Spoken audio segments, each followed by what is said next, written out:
Pwede naman talagang magkaroon ng fruit salad sa 500, pero walang fruit salad lang. Kamusta kayong mga noipi ko dyan? Ito, nagbabalik na naman ng siga ng Pinas, no? At ngayon, pag-uusapan natin itong mga nakakatawang mga remarks nitong si DTI Secretary, no? Kasi itong sinabi niya, yung 500 pesos, kasya na yung sa pang Noche Buena, no? Ako nung narinig ko yun, talagang natawa ko yun, no? Kasi parang sinasabi niya na may time machine, no? Na parang pang 90s yung budget na yun, eh. Tapos at the other hand naman, na-insulto rin ako bilang isang Pilipino, no? Dahil kung i-analyze natin yung ganong klaseng remark para sa akin, ang komento ko, parang talagang insulto sa akin Kasi isipin nyo sa mga nagtatrabaho, mga Pilipino dyan, no? Nagtatrabaho kayo buong taon nagpapakapagod kayo, papasok ng umaga sa trabaho, uuwi ng gabi na. It's a repeating cycle na araw-araw ginagawa nyo. Tapos pagdating ng Disyembre, Noche Buena, kasama nyo yung pamilya nyo. Tapos biglang magbibigay ng guidelines ang DTI na ito ang mga presyo na pwede nyo pagkasyahin sa pang Noche Buena. Para bang finiframe kayo sa isang box sa isang kahon, na ito pagkasyahin nyo yung 500 kasi ito sapat na to para sa inyo, wag na kayo maghanap ng iba pa, ganun. Parang yun yung dating sa akin di ba? Ewan ko sa inyo. Pero kung ako, talaga nakaka-insulto mga tol, no? Kasi kung ganun, parang once a year na lang ang kakain kayo ng Noche Buena, di ba? Ano yan, special dapat yan.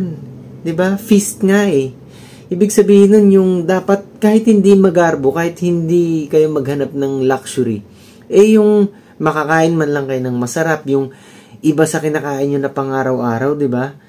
Yung 500 na yun mga noipi ko, paano yun? Halimbawa, bibili kayo ng spaghetti, subukan natin pagkasyahin sa pangunawa ko lang 500 pesos, bibili ka muna ng spaghetti. Bibili ka ng spaghetti nun, wala nang hotdog yun, number 1, Pangalawa naman, yung soft drink. Huwag ka nang bumili. Magkano ba? 1.5 na yun, di ba? Bili ka ng isa o dalawa, di lagpas 100 na agad yun. Tapos, yun? Gawin mo na lang siguro yung tubig. Kumuha ka ng straw, tas hipan mo na lang. Magkaroon ng bula yung tubig, di ba? Wala parang pang-abnormal talaga. Hindi ko alam, parang bangag talaga yung gobyerno natin ngayon, mga noipi, no? O kaya naman yung halimbawa sasabihin nila na pwede kayong mamalengke, tapos pwede naman yung pagkasyahin, yung fruit salad, meron ng mga nakapack din. Pwede naman talagang magkaroon ng fruit salad sa 500, pero walang fruit salad lang. Di ba mga tol, yung ganong klase mga remarks talaga nakaka-insulto para sa akin para sa akin kasi isipin nyo ang Pasko, ang essence niyan talaga, pagbibigayan, pagmamahalan, at yung pagbibigay ng malasakit. Para sa akin, yung huling yun ang pinaka-importante, no? Kaya dapat itong mga politikong ito, mga opisyalis ng gobyernong to, imbis na nagbibigay ng patakaran o kaya ng guidelines, o kaya ng mga ganyang klaseng remarks, no? Sana ayusin na lang nila yung sistema, no? Bakit kaya ganito? Bakit kailangan mag-arrive tayo sa puntong kailangan pagkakasyahin natin yung 500, no? Bakit sa Singapore ba, sa ibang bansa, ganyan ba ang sinasabi nila sa mga tao? Kung may marinig kayong ganyan sa ibang bansa, ang mga tao talagang ibang magiging reaksyon nila. 'Di ba? Sa Pilipinas lang yung may lakas ng loob ang gobyerno na magbigay ng ganyang mga statement kasi alam na yung utak ng mga Pilipino. Karamihan sa atin yung yung hinahayaan na lang natin yung mga korupsyon, bilyon-bilyon, labas na lang sa kabilang tenga kasi sasabihin ng iba, wala na tayong magagawa dyan, ganyan na talaga ang sistema ng Pilipinas.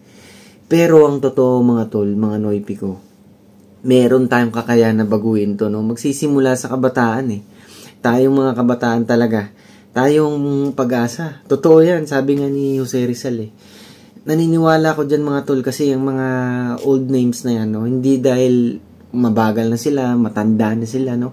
Pero kasi nasa atin yung lakas nasa atin yung pagiging sharp ng mind, ng body, no? Kaya kailangan gagamitin natin maigi sa social media. Kailangan magbibigay tayo ng information na makabuluhan at syempre, to spread awareness at syempre to encourage and to influence other people na makiisa din sa ating crusade no na against corruption tsaka sa mga anomalya ngayon sa government. Kaya yan no, nakasama lang talaga ng loob, nakapanliit. Dahil bilang isang Pilipino, I mean, kahit na hindi man ako nandun sa lower talagang class na mga nagtrabaho na tulad ng mga construction workers, mga nangangatulong, no? Hindi ako sa ganun level, alam ko yan. Hindi rin ako sa sobrang yaman, no? Pero ramdam ko yung pagka-insulto talaga mga tol na galit, masakit din, no?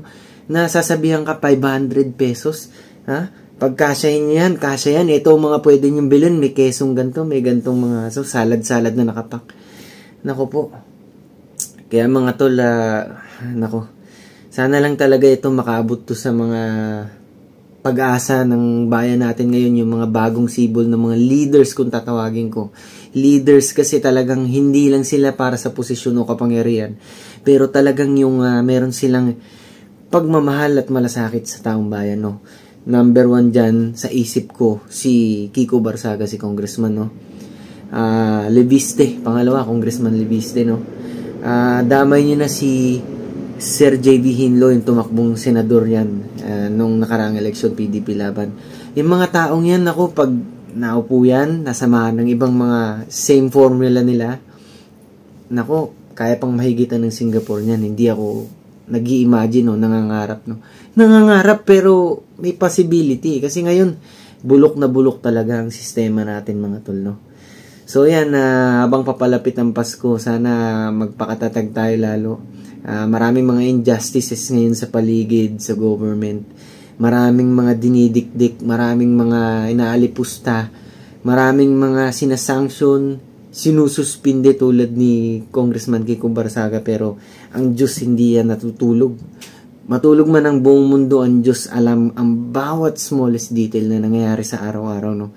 Kaya meron ding panahon, merong oras ang lahat ng mga bagay-bagay mga tol, no. So yan lang, maraming salamat ulit sa inyo.